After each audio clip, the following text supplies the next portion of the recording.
गांधी जी देश के एलओपी हैं और यही वही एलओपी हैं जिन्होंने चाइना के साथ एमओयू डोकलाम में साइन किया। ये वही एलओपी हैं जो विदेशी पृष्ठभूमि में जाके कहते हैं कि भारत में संविधान की हत्या हो रही है। ये वही एलओपी हैं जो कहते हैं कि भारत में सिखों को पगड़ी पहनने को नहीं दिया जाता, जबकि इन्हीं की कांग्रेस की सरकार के समय 1984 में यहाँ पे सिखों के दंगे हुए, ऑपरेशन ब्लू स्टार हुआ। ये वही एलओपी हैं जो देश विरोधी ताकतों के साथ भारत में जाके देश विरोधी जर्नलिस्ट के साथ फोटो खिंचवाते हैं। ये वही एलओपी हैं जो जॉर्ज सोरास के जो एजेंडा है, जो पूरा मीडिया एजेंडा जो चलाता है देश को पीछे करने के लिए, क्योंकि आज भारत की अर्थव्यवस्था आगे बढ़ रही है, आज भारत तरक्की के रास्ते में चल रहा है, तो जितनी भारत विरोधी ताकतों के जो एजेंट हैं वो भारत के एलओपी बनके भारत के संसद में। Right right right right right right right, आराम से आराम से, बहुत आराम से। कैसे आना हुआ आज?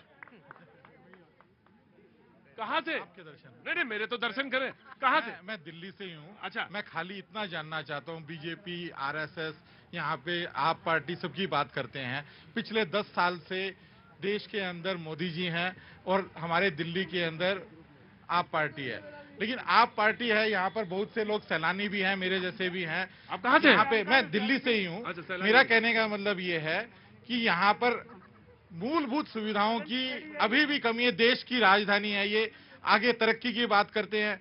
बाथरूम्स की प्रॉब्लम है यहाँ पर, लेडीज के बाथरूम की मोदी जी ने भी बात की, अभी भी दिल्ली में बहुत प्रॉब्लम है। सड़कें टूटी हुई हैं, बहुत बड़ी प्रॉब्लम है। मुझे ये समझा दीजिए, दिल्ली के अंदर खाली इनको प्रॉपर्टी डीलर और ये जितने भी वकील, इसके सिवाय कोई आदमी नहीं मिलता। वकील से बड़ा गुस्सा हो तुम यार?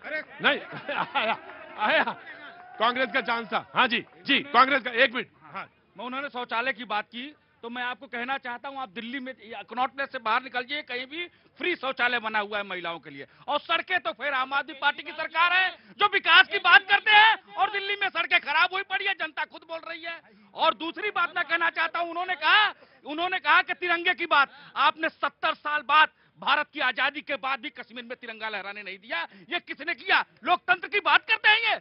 आजाद भारत में 70 साल तक कश्मीर में तिरंगा नहीं लहराया गया। क्यों? कांग्रेस क्या कर रही थी? कांग्रेस तो सिर्फ देश को गुमराह करने की राजनीति करती है। अगर राष्ट्रभक्ति होती तो कश्मीर में भारत का संविधान भी लागू करती और तिरंगा भी लहरवाती, लेकिन नहीं, इसके मन में पाप बसा था और वो भारत जो विरोधी होती है वो दिख रहा है।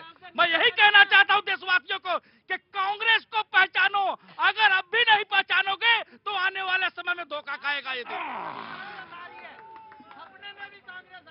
प्रतीक जी, मेरी आपसे गुजारिश है, क्योंकि आपका कार्यक्रम पब्लिक का है और आपने पीछे एक लड़का था जो 1 करोड़ रुपया हारा था, उसको आपने 2 बार प्लेटफॉर्म दिया, बाद में नतीजा निकला कि वो फ्रॉड था, स्कैमर था। नहीं, वो फ्रॉड नहीं था। 1 मिनट में पूरी बात बोल दूं। अरे मेरा हाथ से निकला हुआ लगता, आप कैसे? ये तो वैसे ही बात कहती जैसे कि संविधान खतरे में, वैसे ही बात कहती है आपने। अरे जबरदस्ती, मतलब मैं उसका गवाह हूं। जनाबे आली, रुकिए, वो तो आपने गलत जगह हाथ रख दिया एक्सीलेटर पे। मैं तो आपसे पूछने आया था। ना, आपने कहा कि वो नकली था, फ्रॉड था। नहीं, वो प्रॉब्लम है, और मेरा मुद्दा है सिर्फ प्रॉब्लम को उठाना। प्रॉब्लम अगर है तो वो तो टिप था, आइसबर्ग का टिप था। गांव में जाइए, गलियों में जाइए, कस्बों में जाइए, देखिए समस्या है, एग्जिस्ट करती है या नहीं। और वो लड़का जहां तक रहा तो मैं क्या जानूं, मैं तो आपके पास आए। भैया क्या नाम है आपका? शिक्षानंद तिवारी सर। कितना जुआ खेलते हो? एक कौन है सर? अच्छा, अभी तक कितना खेला? एक कौन है सर? एक कौन है? रहने वाले तुम अवध के आसपास के हो? अयोध्या के। अच्छा, मिसाल के तौर तुम कहते थे कि साहब 90 लाख रुपया का खेला और हार गए, तो भैया मैं नहीं जानता, मैं अपने आदमी नहीं ला